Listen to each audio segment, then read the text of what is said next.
what is stopping you from selling more? You might have a brilliant, legitimate, brilliant, I've said brilliant twice, logistical answer to this. Or you might have an emotional response, which might be something like, because I don't want to be too much, or I don't want to follow up and annoy people, or I don't want people to be sick of what I'm doing and unsubscribe, or I don't want to put my face on the internet anymore. That is your answer right there. Because the truth is, unless you are somebody who is like, I have 4 spots a day and I am fully sold out for the next year and I don't want to sell anymore, I doubt many of you are in that position.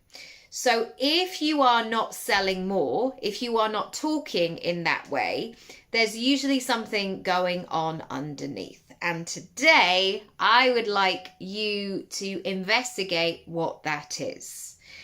And I then want you to apply the why exercise to this and really unpick it, almost like an onion. Why? Why am I feeling like this? Why? What am I worried about might happen? Why? Who am I worried that will see this? Why? How will that make me feel? Get really into the nitty gritty core of it, because in that little bit, that's when you're going to get your answer. And sometimes what can happen is when you get your final answer, the final answer is actually not relevant to your action.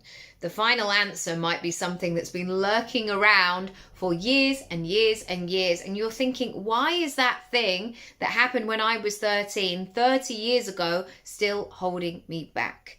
There's always so many clues. And then the great thing is, once you know what that thing is, you can welcome it essentially to come and sit at the table with you and go, all right, so what's going on here? Why is this happening?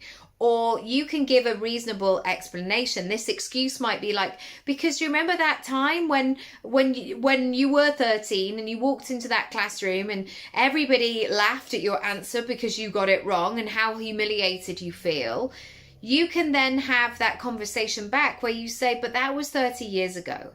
And that thing that used to worry me, I've done it thousands of times. So I'm all right now. And then you can be in that conversation of letting that belief go. When you let that belief go and replace it with something more positive, that's when the good stuff begins to reveal itself.